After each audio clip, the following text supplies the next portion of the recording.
Mais pourquoi un artiste tatoueur va te mettre de la seconde peau ou du cellophane juste après ton tatouage et quels sont les risques et les avantages? C'est sur quoi on va se pencher aujourd'hui dans cette petite vidéo de 2 minutes.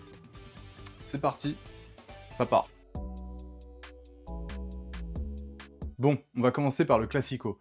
Le cellophane. Le cellophane, c'est un bandage classique qui est utilisé par les tatoueurs depuis les années 80. Sa seule et unique fonction, c'est de protéger votre tatouage de la poussière et des bactéries le temps que vous rentrez chez vous. Mais le problème, c'est que pendant que tu rentres chez toi, ton pansement bouge énormément. Et s'il est mal appliqué, tu as le surplus de sang, le surplus d'encre qui peuvent se barrer, peut couler le long de ta nouvelle veste Adidas et pendant les heures de pointe du RER A. Ah, c'est pas ouf. En plus, le pire, c'est que en été, tu as le combo transpiration et cellophane, et c'est le combo le plus dégueulasse qui existe. T'as déjà vécu ça, hein? C'est pour ça que la plupart des artistes vous demanderont de l'enlever de 2 à 4 heures maximum. La seconde peau.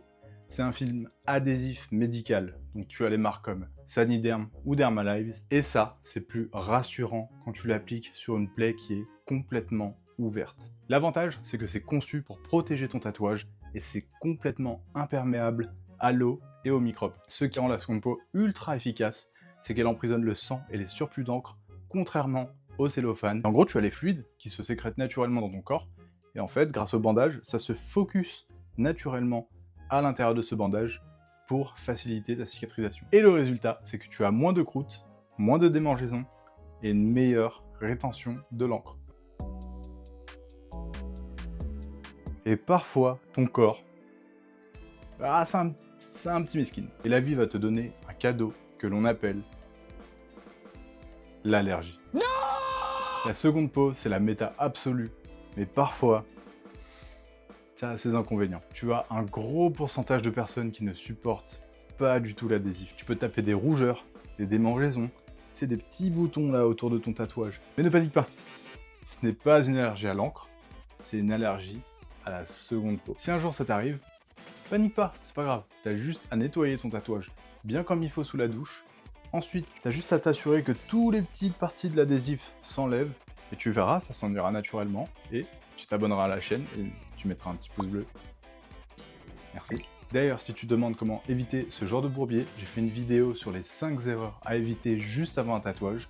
Elle arrive juste après cette vidéo. Si tu fais des allergies à la seconde peau, forcément, le cellophane, c'est la meilleure méta pour toi. Le cellophane et la seconde skin ont leurs avantages et leurs faiblesses, comme tous les gros boss de fin de game dans les jeux vidéo. N'hésitez surtout pas de parler de vos allergies à votre artiste. Il ou elle trouvera certainement la meilleure méta qui vous mènera vers la meilleure cicatrisation possible. Voilà, c'est la fin de la vidéo. Est-ce que tu es plutôt team cellophane ou team seconde peau? Partage-moi ton avis dans les commentaires. Je réponds à absolument tout le monde. N'hésite surtout pas à t'abonner si ce contenu t'intéresse. Sur ce, c'était Don. Allez, ciao l'équipe.